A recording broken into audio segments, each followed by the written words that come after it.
Hello, fellow guitar players who are here for the convenience factor. Because, if anything, the Helix is convenient. Now, this is the second video I'm doing for my new friends from Line 6. Not that I don't know. I don't know what that means, but they contacted me and said, hey, let's do some videos. And I'm like, I've done some videos already. Let's do more. Now, this is not in any way a full-on in-depth review of the Helix, because that would be 5 to 6 videos in my style, where we go through everything. And if you watch my 1-hour Helix video that I did a couple years ago, I will show you in that how you incorporate a pedal very easily into the signal chain, because it has loops. It has features galore. So I have a cheat sheet right here. This is very nice. It comes with that. And it shows you all the stuff. So I'm going to quickly go through. It's got 1, 2, 3 expression pedal possibilities, like the main one, and then this one, which is so nice. Why can't I? What the? Oh, this is so cool. I mean, that's the design on this. That's the first time I'm moving it, that's why. And I'm pedaling this off here.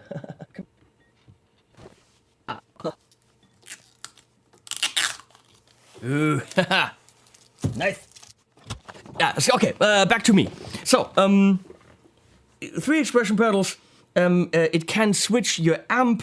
It has control voltage out or in. Out. Guitar in, an aux in for who knows what you want to pump into it. It's got a mic in for acoustic guitar, for vocals, whatever you want to process through it. It has 4 sends and returns, which means technically 4 switchable loops for external effects or pedals or drives or compressors, which you can incorporate into any preset. Of course, XLR left and right out, 1/4 inch left and right out, a big ass 1/4 inch stereo phones out. There's the Variax kind of a Cat 5 cable input thing, MIDI in and out, and digital SPDIF in and out, and ASEBU. That is super pro. USB for, of course, updates and computer editor, all that stuff. And power it has that too. You can obviously use that by itself DI, which is what we're going to do today, which is probably the main use of it, because convenient. You can use it in front of your amp instead of a pedal board. Digital in front of an amp, you can. But you probably would want to use your pedal board. I don't think that's the main use of it. You can use it just for the effects in the effects loop of your amp. Good idea. But then you don't need all the amp modeling, all that stuff. So you might actually look at the HX effects from Line 6, which is just the effects. I used to have an M13, which was really cool just for having all these effects right there. And even learning about all of them. So it can do a billion things. Now, I showed many of these in my Helix video, but the bottom line of my video was, it's all about convenience. The build, wait, I'm sorry. There's more things to pedal off. Ooh, oh yeah. Oh yeah, oh, done. Woohoo! Nice. So, the bottom line of my video was that it's ultra convenient. The build quality, oh my god. Like the brushed aluminum, the soft click switches, the visual feedback of these things having different colors, in this case all red, but of course we're gonna see that there's different colors. The massivity of this foot expression thing, and it's like, has grip tape on it, the design of the whole thing, the interface. I never had to read a manual of this thing. It just intuitively revealed itself to me. So this, as a hardware piece, is absolutely stunningly brilliant. It's just amazing. With all the ins and outs, technically this is the ideal piece of gear. As a long time Line 6 user, I recorded albums after albums with pods and pod XTs, and I had the bass pod, and I had so much Line 6 gear. After a while, it felt like, well, it's just a better pod. but it wasn't the amp. It really just wasn't an amp replacement. It was a very good modeler, but it was lacking something, which is great, because for convenience, hells yeah. You just take that and you got everything with you, and it's easy to program, and it's not $15,000, it's $1,300 or something like that. So yeah, and you know what? Jen Majura, my friend from Evanescence, she plays it. Nico Schliemann, my buddy from Glasperlenspiel, brilliant guitar player. He goes to the Helix when he needs the convenience of just having one thing that he takes with him. And Rubia and Leo, when they tour with Frog Leap Studios, that's what they use primarily because of the Variax incorporation. How it incorporates the Variax, meaning you can actually, with each preset, save how the guitar is tuned, which is pretty brilliant. So there are oodles of reasons why the Helix is a brilliant piece of gear. For me, sound wasn't one of them. Now, my new friends from Line 6 said, yeah, but we have a new software. It's updated. Well, good enough of a reason, just go through some presets and check it out. I literally, as you can see, with the... Oh, this feels so nice with all the metal. This is just a good piece of gear. I literally just put this on the table and have done nothing to it. I haven't even tuned my guitar because we're going to do that together. So I'm going DI with XLR cables into the Apollo Twin right here. And as you can see, there's a big mess everywhere. So we're going to check it out. And I can't lie, I would love to have a Helix, because it is a super, super convenient piece of gear that if you just take that for many situations, you're good to go. So if you hold in the tap thing, there's a killer tuner. I mean, that's like precision. Leslie, I was looking there. I'm sorry. Okay, I can look over here. It's fine. It's like you switch around. Leslie up there in the control room switching. Even though she woke up with a very bad headache, the girl's a trooper. She's just delightful. Did you just say shut up?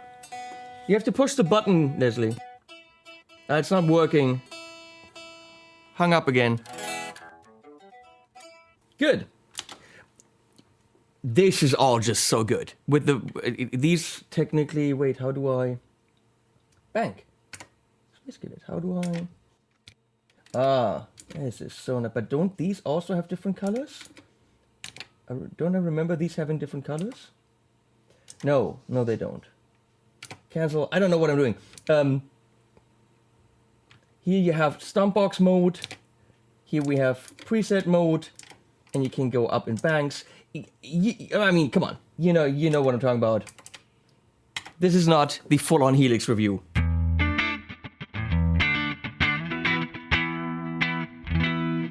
Let's...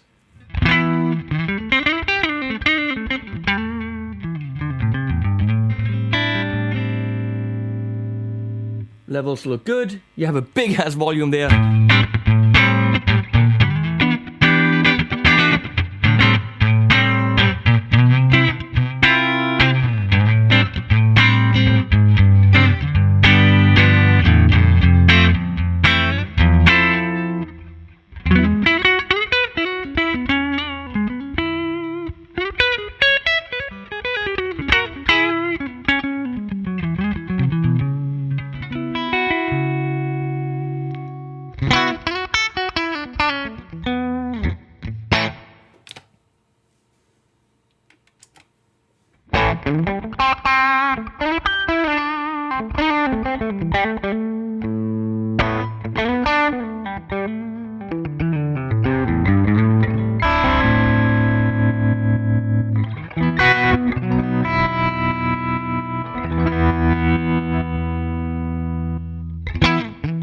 Nice that you can just throw that clon pedal in there.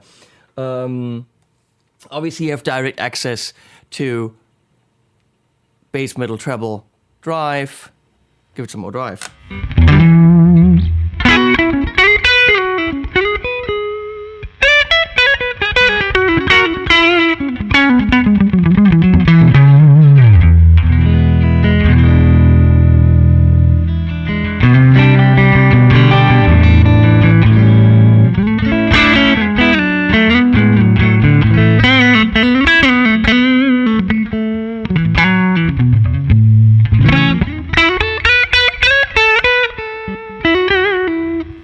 feels very good.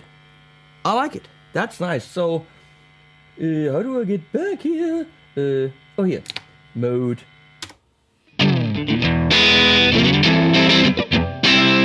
That's another thing about convenience. Of course, having your one amp, which could be a really killer amp like this, Tone King Sky King, which is about almost 3 times the price of the Helix. And it's got a killer clean and some drive. And reverb and tremolo. But it always sounds like it. Now, we changed the speaker, we changed everything, and all of a sudden you get a drastically different sound, which an amp will never give you.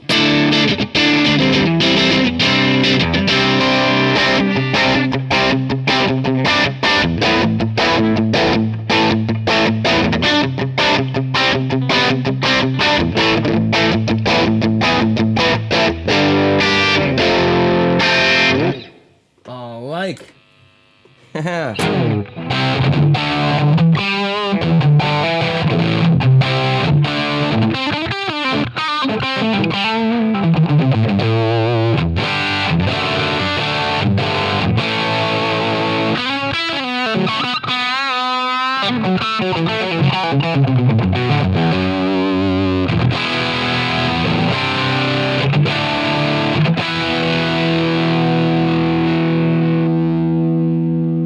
Oh, things change around here, cool.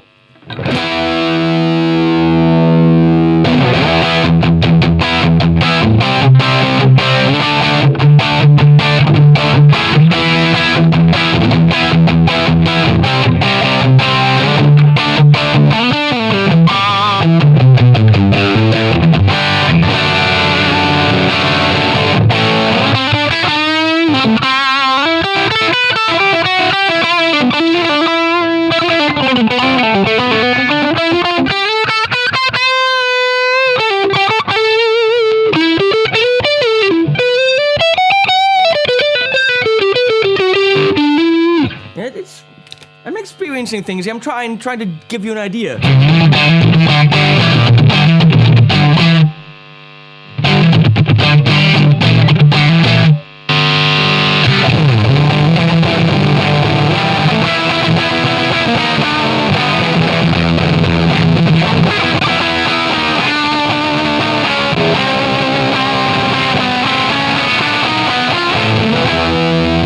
Fun.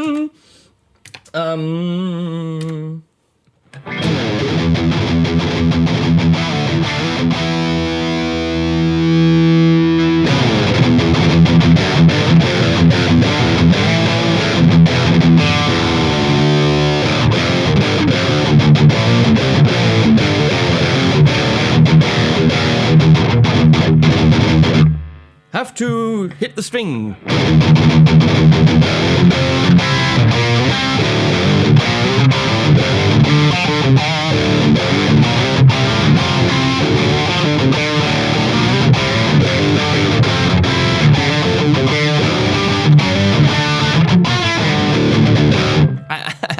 I'm having fun.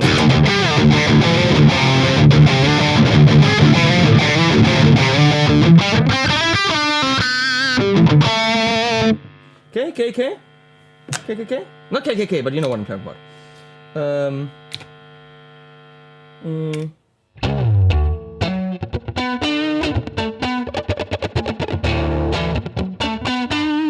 Interesting.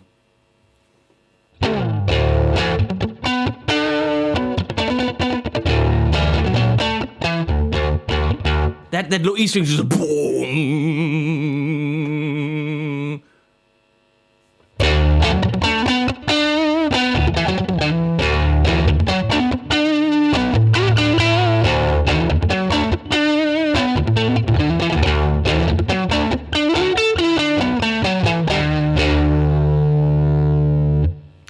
Because it's a low D. I'm an idiot.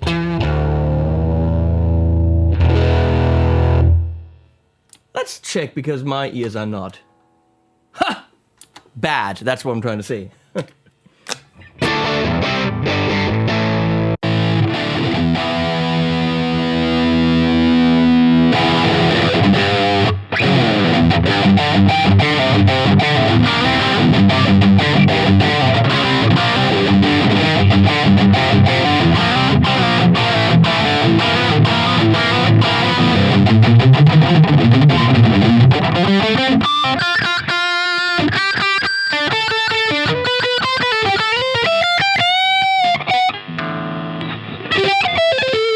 Haven't played guitar in a long time because I was planning a YouTube event.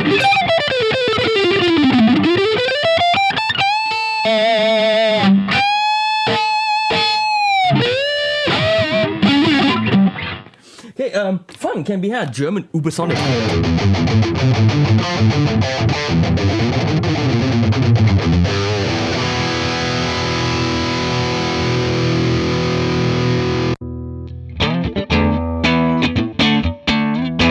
I like that. That's good.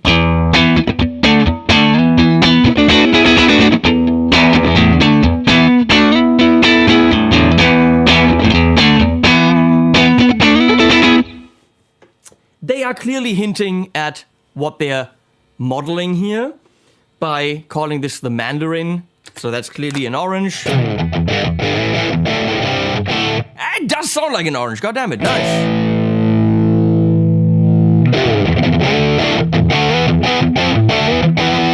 I'm impressed. And here, of course, we have an angle. So, how is that legal? Yes, it is. Would it be nice if they just called it, you know, German metal? Yeah. It's away, but it's also there.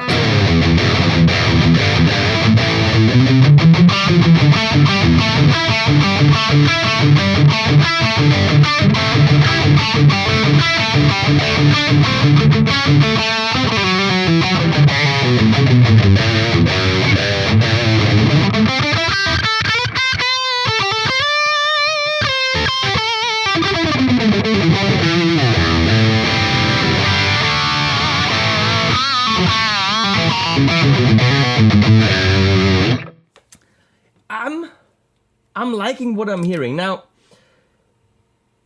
how much is that going to be, how close is that going to be to the real deal live? Totally there. Absolutely, who gives a flying rat's ass? Really, really. In a recording situation, usually the modeling doesn't stack up in the mix the same way. If I add more guitars, getting them out of the mix is kind of difficult. Which again, live, you don't have 16 guitars, so that's not a problem. In a recording situation, that can be a problem. So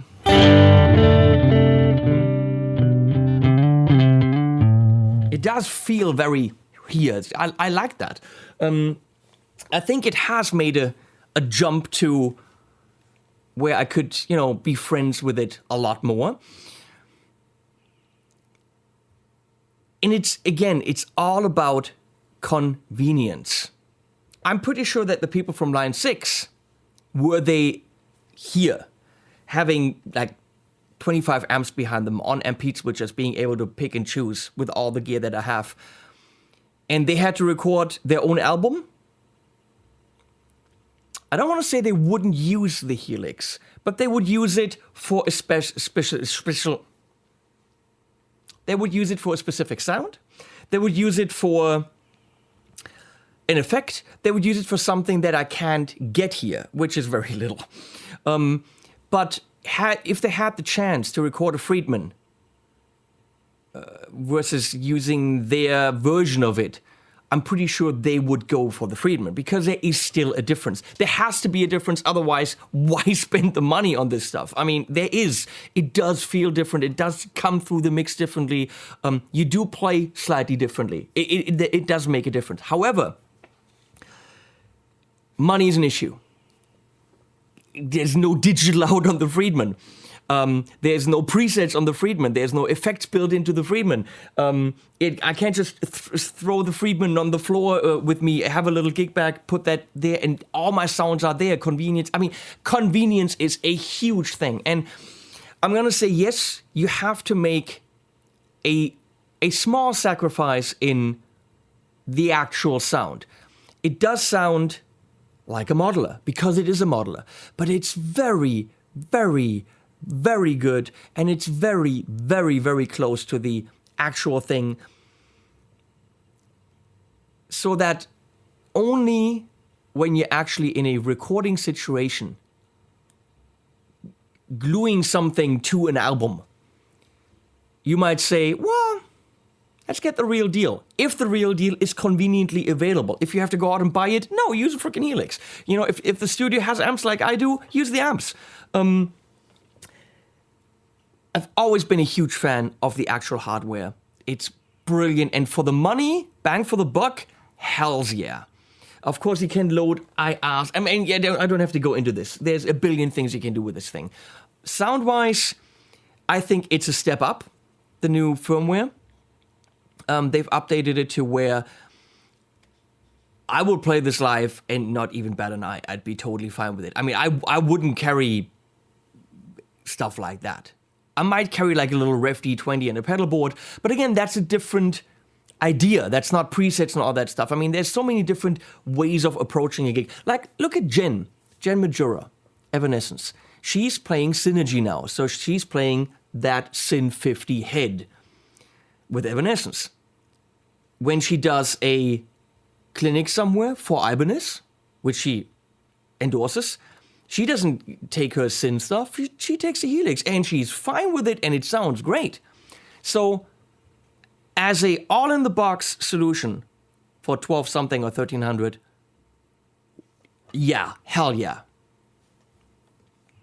I hopefully get to hang out with this thing a little bit more, and maybe do a couple of my own sounds. There might be a video somewhere where you hear a sound that I made with the Helix. Somewhere. I don't know. You'll find out. If you pay attention. Thanks, Line 6, for sending this over and for commissioning this video. This is a paid-for video. This is not a paid-for opinion. It is a paid-for video, because making these is not inexpensive. Thanks, Leslie, for switching. Thank you for watching, and thank the links for being underneath. Please subscribe, because that counter needs to go up. All that stuff. Animals at the end.